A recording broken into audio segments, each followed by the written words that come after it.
Welcome to the Marvel Cinematic University podcast. I'm your host, Anthony Canton III, and we are continuing our road to Loki as we kind of trudge along as we get there in October. We got a little while to go, but in the meantime, make sure you check out the MC University Patreon, patreon.com/MC University Pod, where you could get our latest bonus content. We did a subscriber mailbag. Salute to our guest patron, Summer.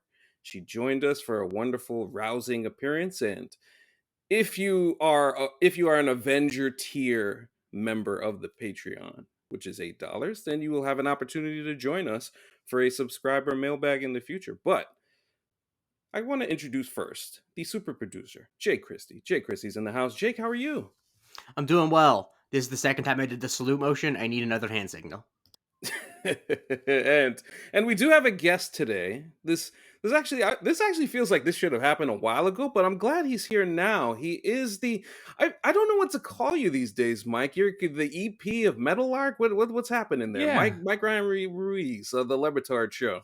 yeah. EP of Meadowlark. I think that boils it down. Talent, business development, on air.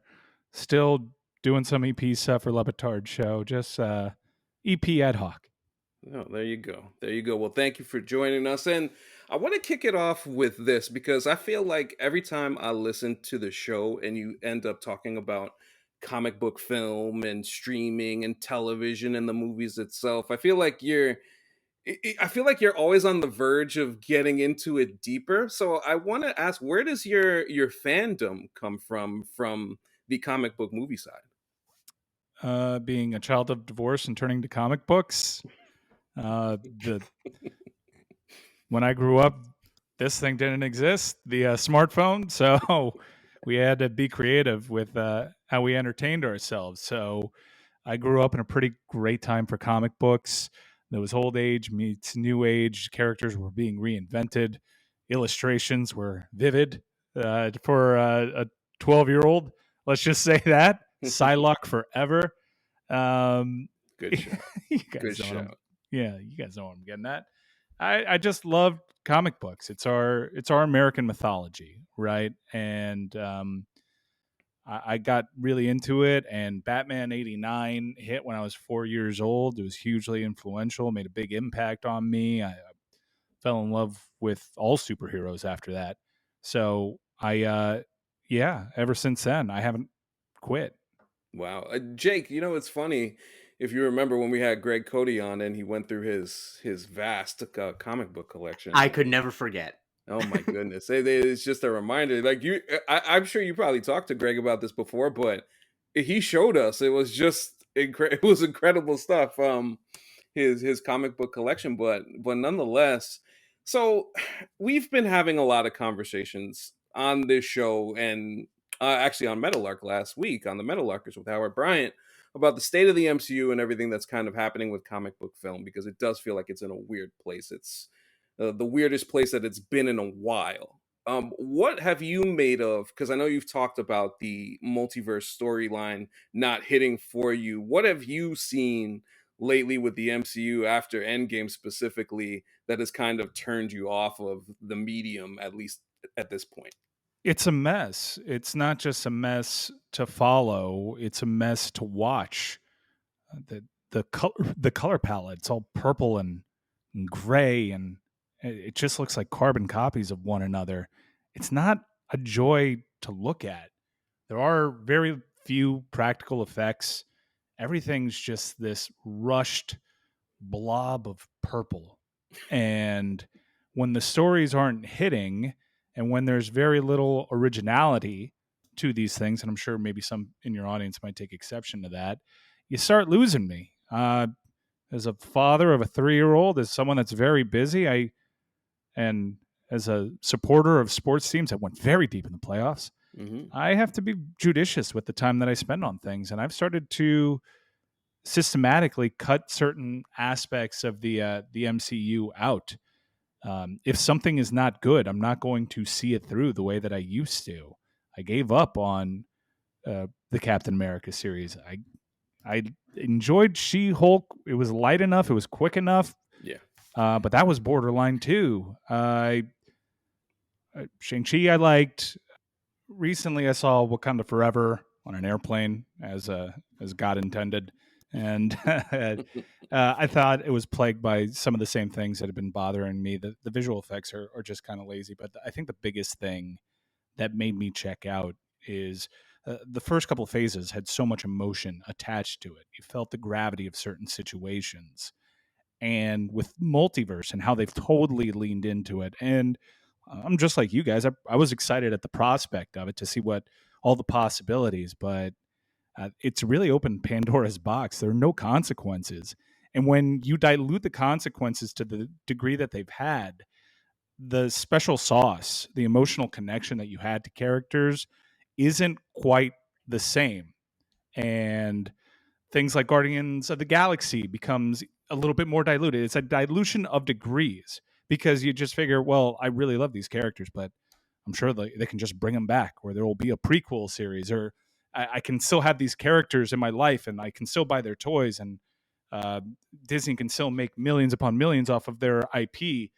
I don't like that there aren't consequences because I miss the gravity of situations in the content they put forth, and that is considerably missing.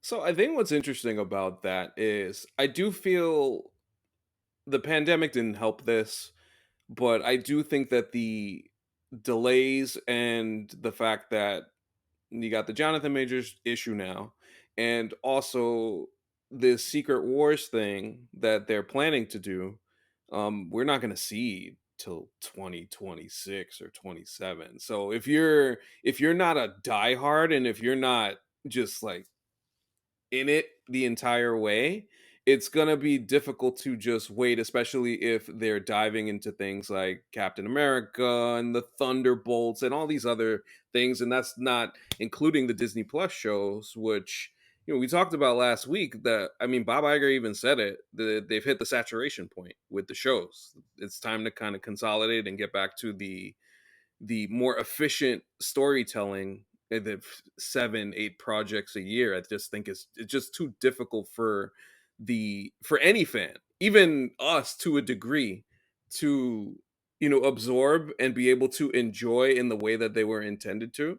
So I think that part of it is difficult. So I should ask this, in terms of that aspect of it, the accumulation, it's so much. They're throwing so much at you, and the quality has gone down.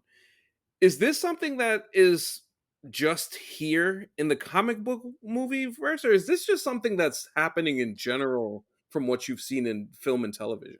I think it's happening in general too, and I think this summer, with even though the subject matter was derivative of a pop culture mainstay, Barbie was incredibly original, and Oppenheimer was an original, ambitious film, and I think people are really pining for originality, and the copy paste um, situation that Disney ran itself into, and you outlined why they may actually have reasons for this, but I think just people are tired. And look, in the last 2 years, I can't believe that there's a scenario in which I'm missing out on these shows willingly.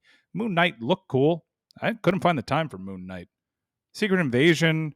If Oh, you would have, if you would have put Secret Invasion out in front of me maybe 6 years ago, sure, let's dive into the ethos of Nick Fury and Skrulls or whatever. And no, I'll you're lucky you pass. skipped. You're good on I'll that one. pass. And Loki, I enjoyed Loki, and I thought WandaVision was excellent. Mhm. WandaVision really got me excited for what the potential was for these series. But Loki is when I kind of started realizing there was a problem. And the performances kind of salvaged it. But then I realized, oh, this multiverse thing's about to get real messy. And I know there were reports that Feige brought everybody in and warned everybody. It was kind of like a comic book passage in its own right. We have to be very careful with what we do, and these are the laws of the multiverse. And I haven't really seen anything reined in. I don't know if you guys have. We're going full bore, and I'm of the opinion. I think the Lights Camera Barstool guys did this, and I hadn't really considered it. I think the MCU kind of needs a snap of its own, And you mentioned 2026 that we're still going to be telling these stories, and I'm exhausted hearing you say that. Tell you what, shelve it. Have something horrible happen and just restart everything with X-Men and Fantastic Four. Just restart the whole thing. I'm So done with it. the irony of you saying that is, I tweeted a couple of days ago, just based off of a lot of the stuff that I see and partake in as far as the rumors of what stories are coming out and how they're deciding to tell them. I think once Secret Wars happens, they're gonna do a comic book thing and use the stuff called the incursions in order to collapse said universes onto each other to create one singular universe. And I do think when once Secret Wars is over, the Elder Statesman will be gone. We'll be done with the super cameos that we're gonna get from every single person that you could think of in the Fox universe and whatever universe that we've seen over the past 20 years, and they're going to focus on the younger heroes, the X-Men and the Fantastic Four. I think that's what's going to happen. I think they're moving towards that, but again, when you talk about the time that it takes to get there, that presents a big It's issue. just too long. That Yes, should yeah. happen. That should happen like in a movie in March next year. Like it can't like as I said, I think on the Meadowlarkers pod, like once you have a multiverse story win Best Picture at the Oscars, that formula is already people are not going to keep seeing it. We've seen it better. Like you mean I'm the thing. If you introduce the idea of the multiverse at the end of Loki season 1, you I think people really overestimate how much allusion there was to the Infinity Stones and the Infinity Saga before Infinity War. Before Infinity War, you just heard that there was things called Infinity Stones, and you saw Thanos like 2 times. They're doing way more multiverse stuff now, way before. Like, I think so much of what you're talking about, Mike, of why something like Guardians 3, which is not even related at all to the multiverse saga, Right. is diluted, in your opinion, is because it's so much more present of mind that everything is whereas like the reason people were seeing the movies in like phase 2 or whatever is not no one was seeing Captain America the Winter Soldier because like I want to see how this goes into the Infinity Saga. And I think that, and I hate to repeat myself again, but Marvel really tricked themselves into believing that the business they were doing in mid 2018 through 2019 was the norm, as opposed to an aberration that happened just once. Like you can't, not every film can be an event, because if you're putting out 7 or 8 things a year, either they all, if you're going to put out multiple projects a year, either they are all so essential that you need to see all of them, or you're putting out too many for people to see all of them. And they want their cake and eat it too. They want to put out 7 things and everyone in their audience see every single one of them. But there are people with 3-year-old kids who can't do that. And so if they were to say like, hey, let's spend, $50 million on a project and not everyone has to see it, that'd be one thing. But if every project is going to be a gigantic CGI fest that monetarily needs everyone to see it, the math doesn't add up. You can't do 7 of those a year. Yeah. Give me shorts. I don't need an entire feature-length film for Quantum Mania. I don't. In fact, I didn't watch it because it said Quantum Mania, and by title I realized I'm probably going to hate that. And I saw a commercial and everything was purple and green screened, and I was just, I'm out. Tell you what, put your resources behind an awesome 15-minute short to tell me what's going on with Ant-Man. And I'm good. Hey, Hawkeye needs a series? No. Hawkeye is pointless in the modern age.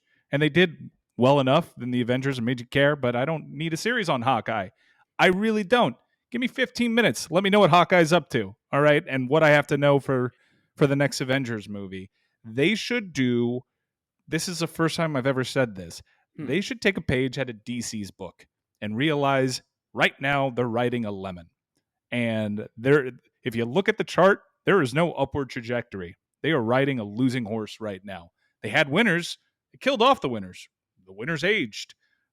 Or there were just no consequences for the winners. People love those stories. People love those characters. And they won't hold it against you if you decide, we're going to bring back Tony Stark. I say, have your blowout, whatever, be it 2026, whatever. But just fold it in, put a bow on it, and you told your saga. It's already the greatest saga told in cinematic history. Make sure it stayed good longer than it was going to be bad, because we're headed towards a place now where the end is going to be so bitter that it's going to change how you felt about the earlier phases. That's interesting. So let me ask you something like Deadpool 3. You see Hugh Jackman. What do you think of that? Just curious. Yeah, it's cool. I would have liked to have seen it years ago, but I'll pop for it, and I understand it's occupying this different world, and I like seeing stories that don't where Spider-Man still keeps me, because outside of those being very well made to a degree, they're not in this. They're adjacent to it because you can Yeah. always tap into it with the multiverse, but they're telling their own stories.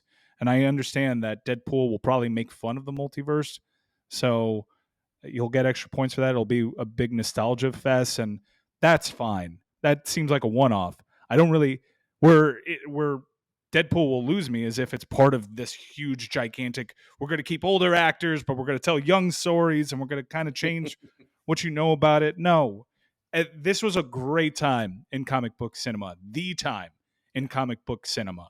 Wrap it up. Just wrap it up and start anew.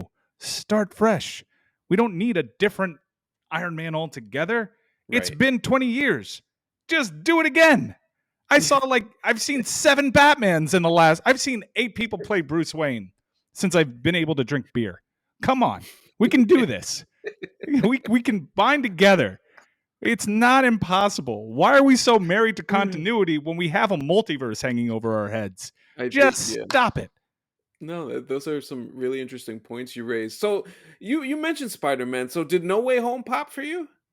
Yeah, they didn't really do the pointing at each other thing, but it was great. It was nostalgia, and it was a one-off. And I know that he's part of the Marvel MCU, but they can play fast and loose with it. And uh, Sony's been doing pretty much one thing well with it on the live action side, really great things on the animated side with it. But I loved it because they each individual. First off, there weren't thousands of these multiverses that we were concentrating on. There was 2 other ones, and we knew the consequences there. And there was what was so great about how they invoked those multiverses was the consequences of what you experienced in those films didn't go away, Mm-hmm. and it was embedded within the fabric of Andrew Garfield's portrayal of Peter Parker, and that was the heart of the film. And they found a way to take this convoluted multiverse thing and still give it that heart and give it that emotional connection.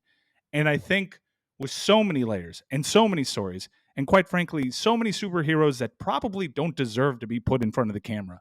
You don't need to tell everybody's story. You can do that. You can re-engage the audience in that emotion when it's Spider-Man, Yeah. right? But when it's a superhero that popped up midway through Guardians 2, I'm not going to care. I've only got so much emotion invested in these films, and you've already shown me that at any point you can pull the rug out from under me and tell me what I experience as a trick. Yeah, and I think that's fair. So on the other side of that, we have DC and everything that's been happening there, the Flash film and Yeah. and You know that what's weird? disaster that was. You know Yeah, what's I'm gonna talk out of both sides of my mouth. I like the Flash. interesting. I like the I Flash liked because parts of the Flash. I didn't Yeah, like it parts. as a concept, as what it meant for a lot of different things. I thought it was kind of morally abhorrent, but I Right. liked parts of it. oh no, the Flash was morally abhorrent, and I it's And I'm like not saying that to judge you for liking it. I'm saying that I think that there are elements of it that worked, but on the whole, I had a Right. bad taste in my mouth when I left the theater. look. I've watched a WWE premium live event in Saudi Right, Arabia or two. Like Right. I understood what I was going for Michael Keaton's lips. God damn it, I Of wasn't course. going Oh, for Yes. the best Ezra in the biz. Miller. And you want to talk about messy CGI and convoluted stories? That thing had it all, but it had great nostalgia. It also found a way to have heart. And I guess what made me enjoy the Flash, despite it having all the things that I hate about the MCU, is I knew it wasn't sustainable. I knew that it was a one-off. I Right. knew that Flash wasn't going to be Ezra Miller wasn't going to be a part of the DCU going forward. This was my last opportunity, possibly, to see Michael Keaton play Batman, and I wanted to enjoy that. And I took it for what it was, and my expectations were so low that it somehow surpassed it. I will not fight anyone if they tell me The Flash was crap. I understand. That first scene can lose a lot of people. Oh I my understand. god, Like you could probably convince me it was bad, that but was it tense for surpassed my me. expectations, and the viewing experience was so much more than what I thought it would be that I ended up having a good time. I think the thing that it does with the multiverse that No Way Home also does, and that to some extent Across the Spider-Verse and Into the Spider-Verse do, that I am afraid that the MCU is misunderstanding what people like about it, is that I think that, and I think even Loki does well, that people I think are very engaged with the multiverse when it is about the ways that different situations and choices can affect the same character. That when people can use it to compare and contrast. Like I talk about Everything Everywhere All at Once. It's one of my favorite films ever. People, long time listeners of the pod know I was an early supporter. And I think about what makes that movie so special is that they don't ever stray from the idea that it's basically the same character. It's not like you never see a world where Evelyn doesn't exist. You know what I mean? And what I feel the MCU is going to do in order to get to Secret Wars is that they're going to like try to use the multiverse to bring in the Fox X-Men characters or whatever. But if there's no comparison point for how it affects the characters that already exist, then there's no narrative purpose to it. It just becomes jingling keys. The thing about the Flash, like while the Michael Keaton stuff was kind of jingly keys, the heart of the story was about this character that was at the center of the frame if a thing different happened to Barry. You know what I mean? Like Yeah. that. And so I think if you are unmoored from a central character or a central idea of a way a thing could go differently, if there's no anchoring point that's different, I think you really are no different than a kid saying, and now Batman is gonna fight Spider-Man. Like that's really what you're doing. Yeah. And frankly, if that was what Deadpool 3 was with a lot of humor about it, that's fine. But if that is your tentpole for the next phase, you have a problem. And I'm not as down on this stuff as you are, mostly because I like a lot of the actors and I like a lot. I think a lot of the newer characters are charismatic. I think also because I didn't grow up with comics, so how big a character was in the comics doesn't mean anything to me. Yeah. But I think that I'm very worried for the sustainability of that. Like the projects can either be essential or they can be good, but if they're neither, then people aren't going to watch them. And so, Yeah. like, if something like I'm trying to think like She-Hulk, I really liked, and it doesn't seem like it's essential to understanding the story, but it justified itself to me because I liked it, Mhm. But if a thing is not going to contribute to the larger story, Secret Invasion, and isn't very good, Secret Invasion, then who's watching it? Why? I thought you brought up some really excellent points, and um, what Spider-Man did well and really accentuated, and what uh, Flash did well, particularly with Barry and with Bruce, was your universe, the one that you grew up with, the one that Right. you've been following, the one that you've been invested in. That's the only one that really matters. Yep. All these other things, they're the bad thing because they can affect the one that you deeply care about, be it Barry's mother, spoiler alert, although that's canon. Yeah, that's like the yes. incident. Yeah. And then with Bruce Wayne, like you had this bow put on his sword and you got closure for that really gothic Tim Burton Batman that you never got that opportunity because it was all about making money, and Joel Schumacher does something totally different with it, and there was so much more meat on that bone. We never got to see that Batman age, and I thought it was a nice little reward for people like me that had their life change by Batman 89. And so that's why I particularly like that film a lot. I am curious, and you brought a lot of points. I'm curious that if the writer's strike actually presents a unique opportunity for Deadpool, because if they were planning on making it a tentpole, and hopefully there's someone smart enough in that room to realize they got a lemon, use this break, use this strike to rewrite this script and parody it, make us laugh at it, be self-aware, and show me through Deadpool that you know what some of these problems are. Deadpool himself will address it in the film, and that'll give me signs of encouragement that you can actually salvage this. Yeah. I think all of that is interesting. And I mean, when we talk about continuity, I feel like studios are not getting it overall because I mean, you look at the MCU and its continuity and how that seems to have spun out of track. DC trying to copy, we see what's happened there. I mean, Barbie made $1 billion, and Mattel wants to just make a bunch of toy movies off of that as well. And I think people are not getting the idea of original stories and what that's supposed to mean to the No, it's audience. honestly, it's because I'm very cynical about the movie business. It's because if a studio head gives a filmmaker free reign to make an original story, they can't take credit for its success. That's why they don't want to do that. Like it's because they can, like, studio heads, they actually have no incentive to support original stories, which is Jake, you're underestimating studio heads. They'll take credit for all of it. that's true. You're right. Yeah, they can. Look at the story of You're right. Miramax. Like That's true. they Yes, will they take can. credit for all of it. Yes, they can. But also that they also don't want to, if they greenlight a Polly Pocket movie and it doesn't work, they can say, "What do you mean Barbie was so successful?" But if they greenlight, another female filmmaker's big idea and it doesn't work, they'll get fired. Like, that's the problem. Yeah, I mean, another example is I just recently saw the Teenage Mutant Ninja Turtles animated film, and that was excellent. I think they really captured not only the essence of the characters, but the times that we're in. It was just a very modern version that was really cool. And even then, as you see, like, across the entire movie lane, I mean, something like, I mean, I feel like Star Wars, this has kind of happened to too. There's an MCUification of Star Wars as they've tried to make all the shows that they put on Disney Plus connect and want to make shows going into movies with the Mandalorian and everything else. So It's kind of bizarro though, isn't it? Because Yeah. the shows are better than the movies, the newer movies, and Disney realized that they had losing property with the movies, and they decided to hit pause. Now you don't have the machine of development that you kind of had, even though these were big projects to put on hold. It's not the mass that is the MCU, but it was kind of weird that Disney decided, even it's funny to use the term boutique with Disney's budgets because these TV shows have massive budgets, but they decided we're going to focus on these television series because these are actually working.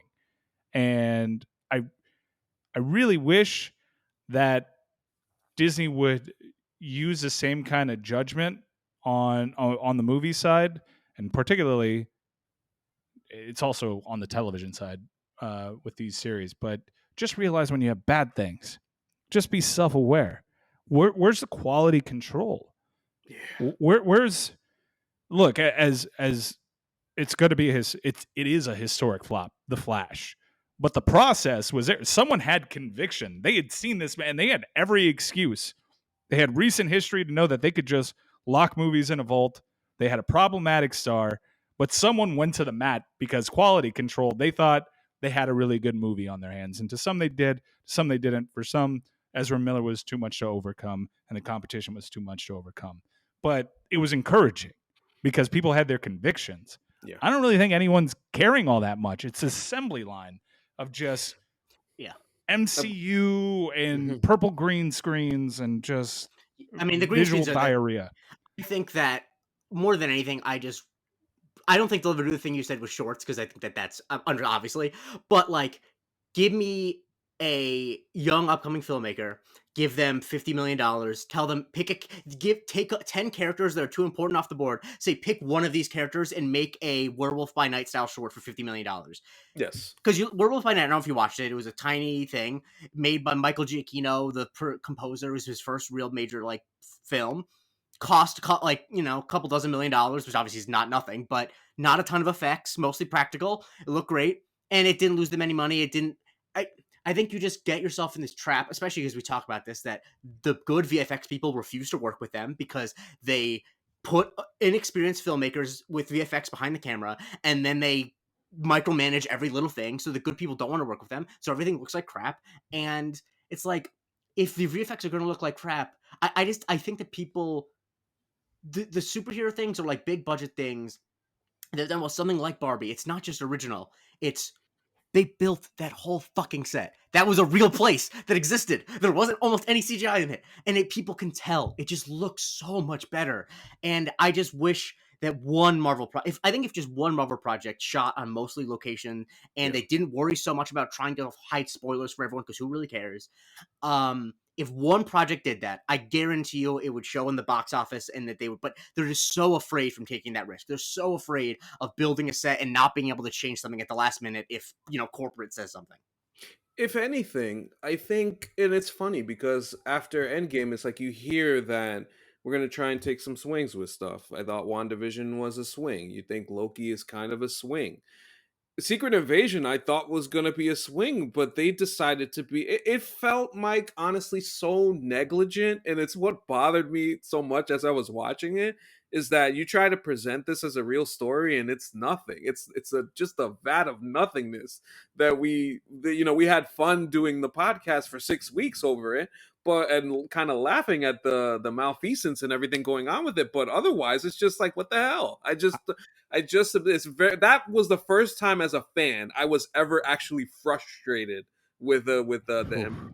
So Man, that Captain America series, the Captain America series was rough. We made fun of it a lot, though. It was rough. Hey, do me a favor, catch me up on Secret Invasion. I'm pretty sure Don Cheadle's an alien.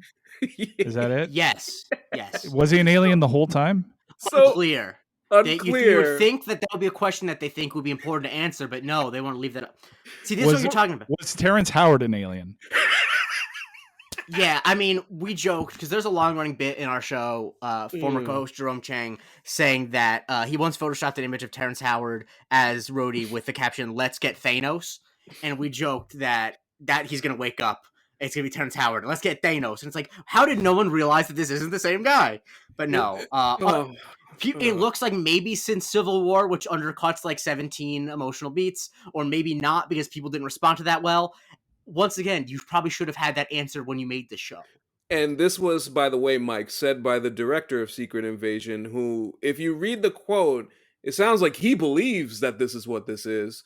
But because it seems like Marvel doesn't necessarily tell, and it's kind of pass off to the next guy, you don't need to know about this part.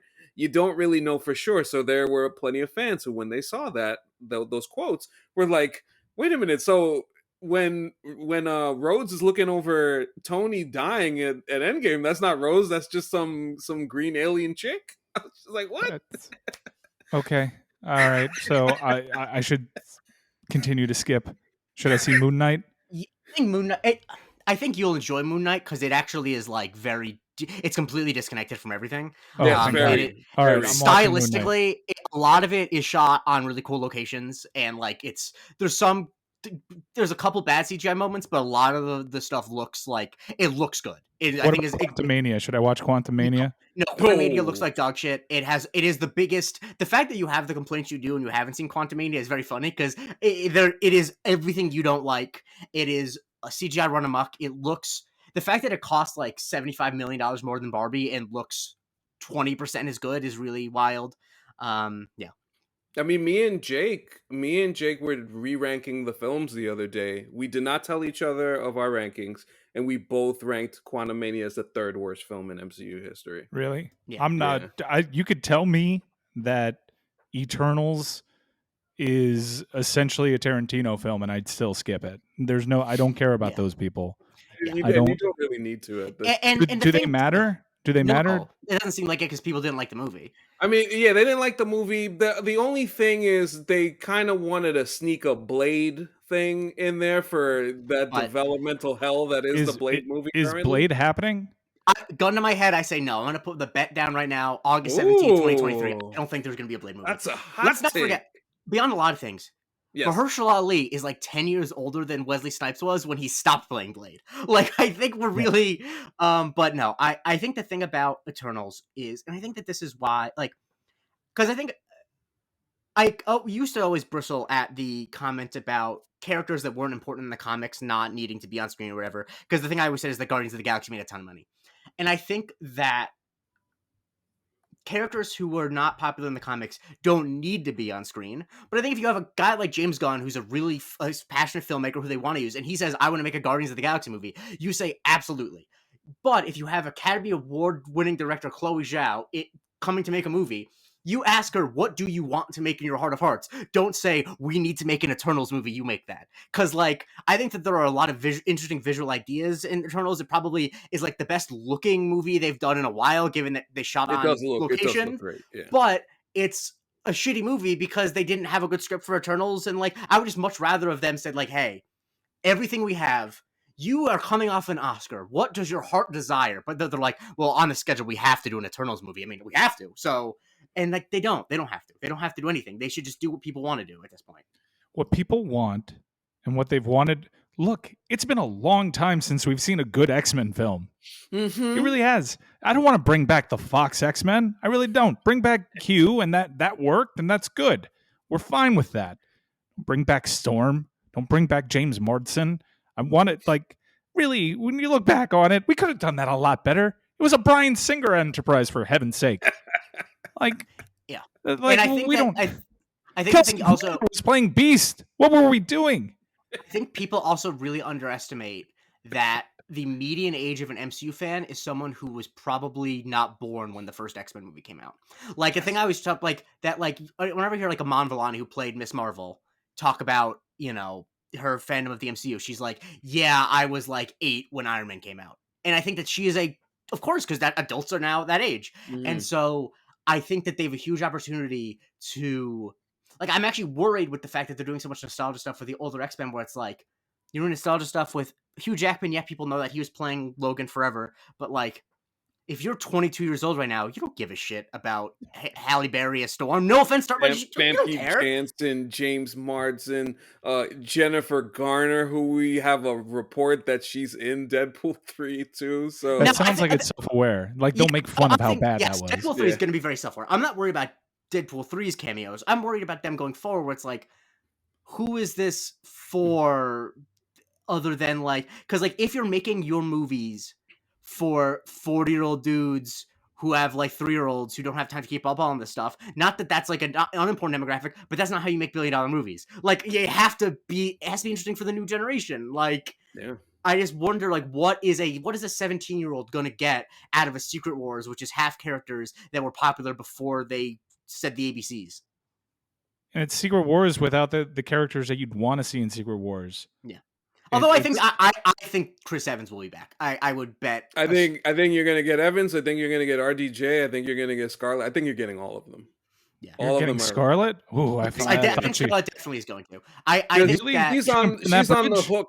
She's on the hook for a couple of MCU projects. Yeah, I think she's back. She's producing one. Yeah. And I think Secret Wars is the one you'll see. How did they bring him back? Wait, how did they bring him back? Well, I mean, these are variants. These are variants. That's what Secret Wars is. I mean, probably, Mike, that's what Secret Wars is, unfortunately. Like, that's Secret Wars. Come on.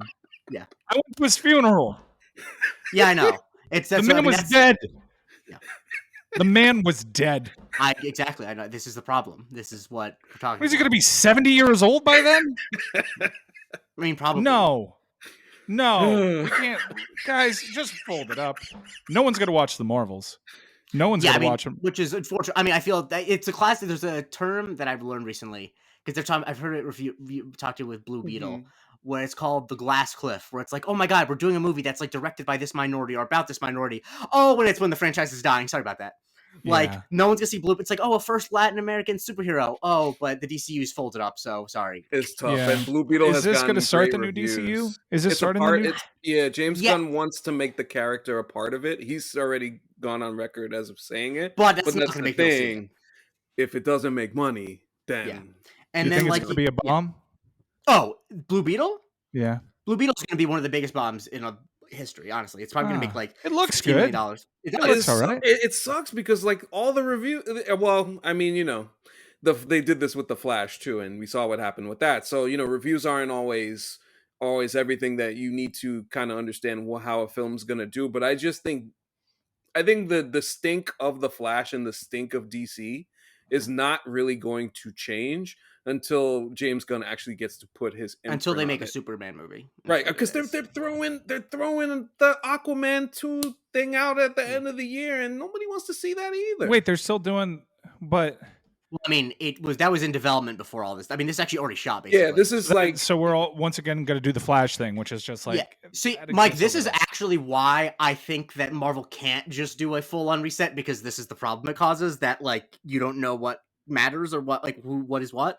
But I think they need to make I think they need to do a soft reset. I think a hard reset is going to cause the problems that this is having, where no one's going to see Blue Beetle.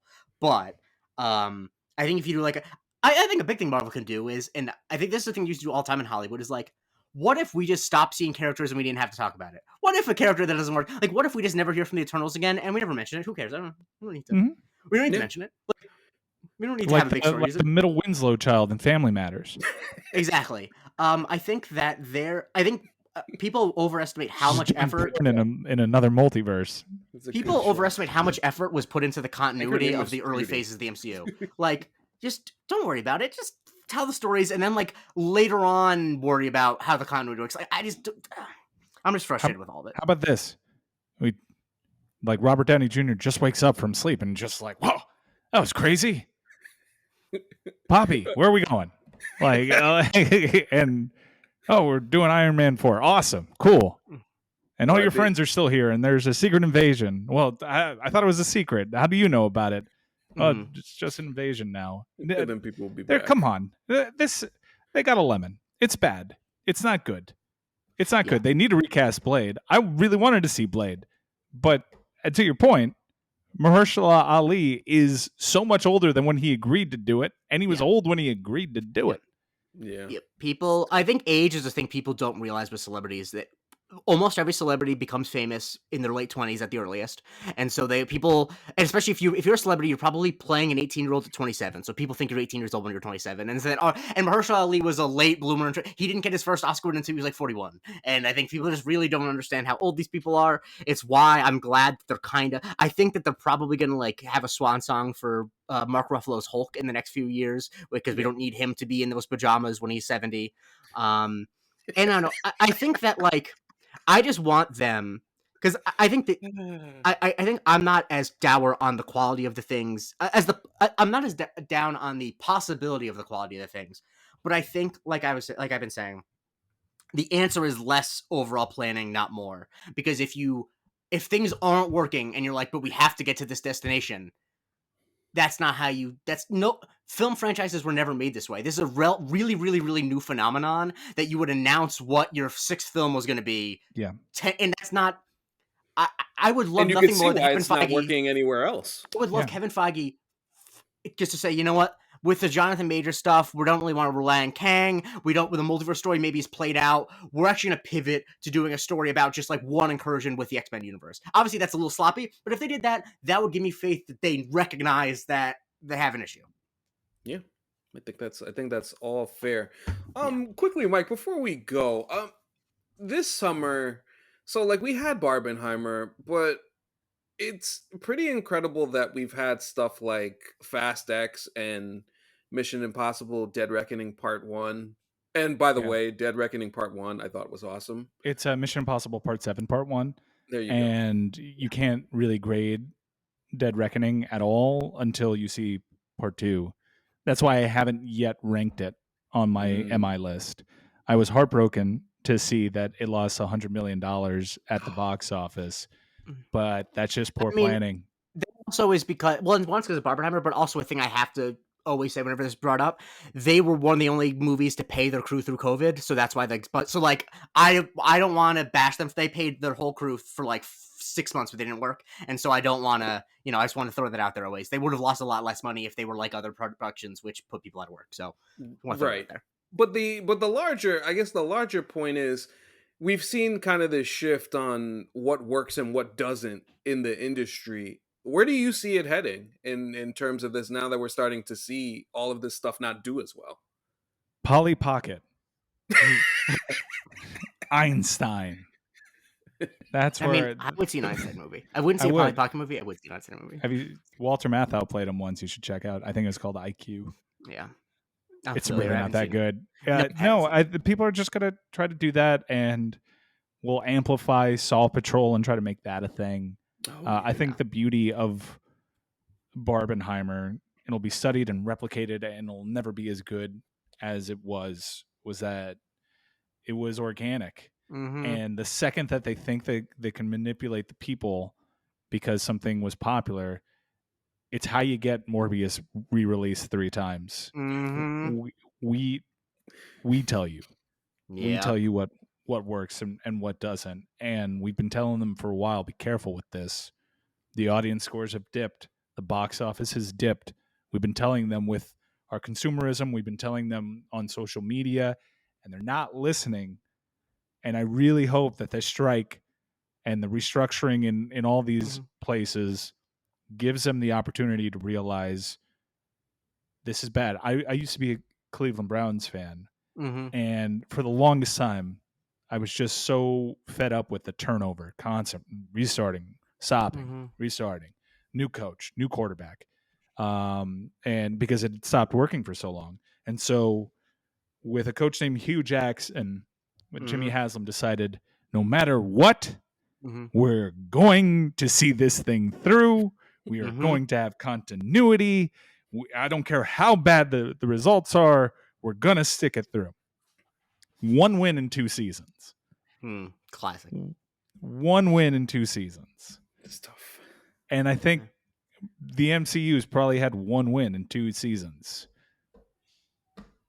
It's been a tough. It's been a little bit of a tough time. Hey, I'm not gonna lie. The win was half of Sony's win.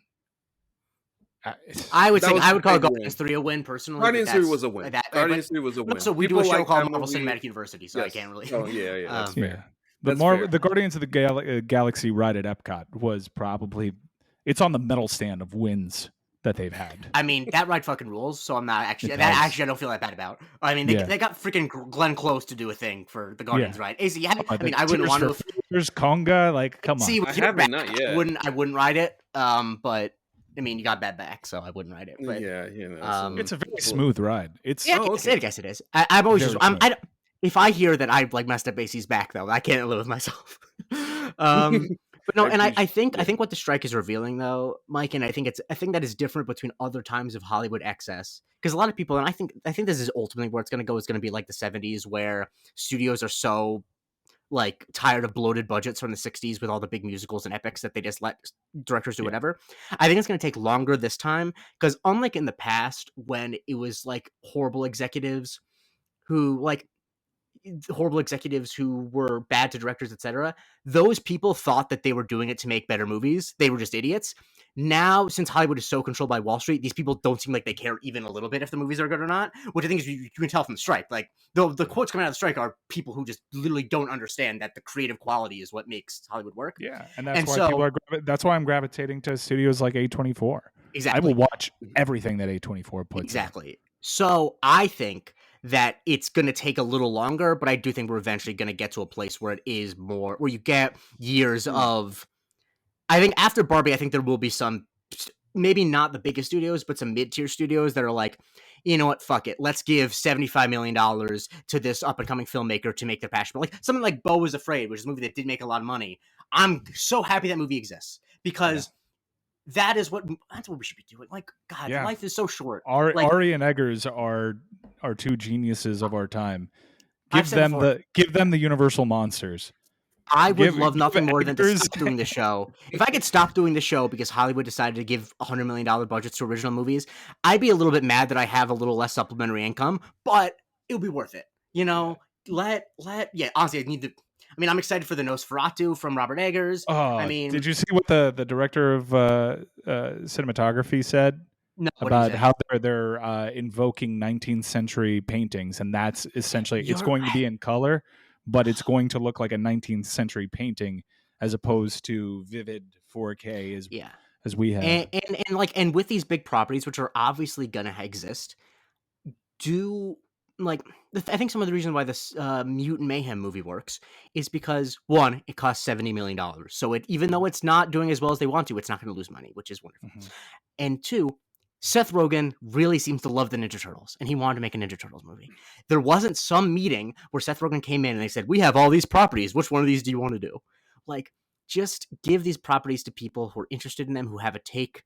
Like, let the Greta Gerwigs of the world make the Barbie movies, and if you're gonna have a big bloated Captain America movie, don't give it to a director who's good. Give it to a hack. You know, I saw this great article, I forget who wrote it, and I'll link to it somewhere. It was like in defense of hacks, where it's like in the 90s when Harrison Ford was making a movie where he had a gun, they didn't ask like a German auteur to make it. They were like, let's get a Philip Noyce or a Peter Hyams to make it. Like, get the hack back. You know what I watched over in the UK?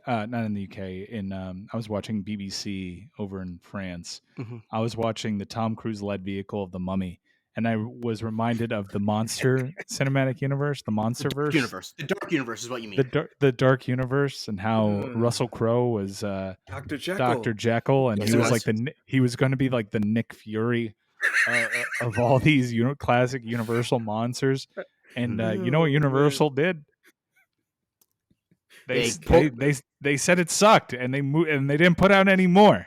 And they realized, like, we have these great properties. Let's just make an amusement park attraction out of them for now until we figure out exactly how to do this, because we're not going to force the audience to see more bad ones. However, that movie rocked. I've never seen it. Killed it. Tom Thing Cruise I have said before. Didn't hate it. The thing I've said before on the pod. AC, you remember this? I once said, I think I could have made the Dark Universe work if you put me in charge of it. That's a claim. That's the boldest claim I've ever made. But on a Patreon mailbag, please subscribe, people, if you want to hear it. I can tell you which one it was. I did a 10-minute breakdown who I would have cast, how I would have made a Dark Universe work. First of all, the biggest problem is if you're doing a Dark Universe, I'm just going to spoil it. You start with Dracula. You have to start with Dracula if you're doing the Dark Universe. That's just an obvious point. But anyway, I'll save the rest of it for the paywall. But I have done this rant before. So what I love so much about The Mummy with Tom Cruise is that it's a Mission Impossible movie, but with a mummy. Yeah. It's the same. It's Tom Cruise running. It's Tom Cruise doing Tom Cruise things. There's even an airplane scene. Like it's just Tom Cruise with a mummy. Yeah, and like that works. It worked. It worked. And the Dr. Jekyll, Mr. Hyde thing was like, whatever. I don't need a Mr. Fury type. I just want to see Tom Cruise fight Dracula. So if the cinematic universe were just Tom Cruise fights Frankenstein, Dracula, Creature from the Black Lagoon, they really should have stayed married to that, because they missed an opportunity there. They should have honestly just named the character, like, they should have given him like a code name, and at the end revealed that his last name is Van Helsing, and then he can fight all the monsters. Yeah, at the very end, like, Tom Cruise, you're not actually the Mummy, you're Van Helsing. This is your. Yeah, I mean, they were so lazily put together. Like, who cares? It's impossible. White man fights Dracula. Let's go. Yeah. Also, I mean, having seen the last Voyager to the Meter, I saw that last weekend. How do you put out a movie where Dracula's on a boat, where Dracula isn't in the title? I just can't get over it. Was it actually Dracula? Because they made it. They were like, they call him Dracula. Also, it was, and I talked about this on the mailbag we just did, but I don't know about you. I think I like about Dracula and vampires in general is that they can be normal people, and they did like the monster all the time Dracula, where he just looks like a beast, and it's like, then just make it any other monster. The cool thing about him is that he can look like a normal dude. That's what's interesting. Yeah. But he's a shapeshifter. Yeah. Well, it's for all these reasons and more that I've decided I'm making a movie, and I'm partnering up with some very impressive people, and I'm actually texting about it right now, and I'm making a movie with some friends and colleagues that I'm very excited about. More details on that on the main show, but we've partnered with some pretty impressive people, and I hope to do something original. I hope you do as well. Congratulations, and I hope that everything works out. If you need someone to get coffee, I'm currently unemployed, so let me know. Yeah. And I gotta say it. Mike, I just want to close out with this last question for you. So are the Heat going to upgrade that Popeye's chicken sandwich with some sides in order to get Damian Lillard into town? How what's happening with that? The NBA schedule just came out recently, and the Blazers have one national TV game. It is against the Miami Heat, and it's after the trade deadline. We will get there, my friend. Spoiler it's cyclical. Alert. It's a bad offer because there are no better offers. The second there's a better offer, Miami's offer gets better. What are people not getting? There are no. It's the best offer right now. Someone gets a better offer. Someone gets a better offer. Then it becomes something better. We're not just going to make it better because Woj says to make it better. What, Woj? You mean that completely unbiased person whose sources come from all sides equally? I mean, that's ridiculous. They should just be followed by a jug of water, because he's been carrying water for an in-over-his-head general manager in Portland this entire time. And there you go. His name is Mike Ryan Ruiz. Mike, thank you for joining us, sir. Appreciate you coming on the show. Where can Pleasure. we find the Levitard Show, and where can we find what you do on the Levitard Show? I don't know. You tell me. At Levitard Show. Oh, And YouTube, Levitard and Friends Network. YouTube.com/at Levitard Show. DraftKings Network coming soon to more platforms, ever growing. We're proud of the work as Meadowlark as a whole has done in helping DraftKings launch a very ambitious project. South Beach Sessions, lately helmed by Dan Levitard, has really kicked it into high gear and is becoming closer to the project that we thought. Well, unlike Disney, we realized that, okay, this isn't going in the right direction. Mhm. Who do we bring in to elevate it? How do we elevate it? Who do we talk to? How do we change the course of this? We took it off the table for a little bit. We relaunched it, and it's really found its footing, and I'm proud of that project. Its producer, Matthew Kukler, is doing a great job with that. It's hard in the content game. You feel like you're in an assembly line. We're in the daily content game. So they're not all best picture-esque, right? But you put your best foot forward, and you hope that on the macro level, people will appreciate what you put out there. And I'm proud of the work that we're doing in a hard time right now, in a quiet time to be doing it. So thank you for the opportunity to plug. Of course.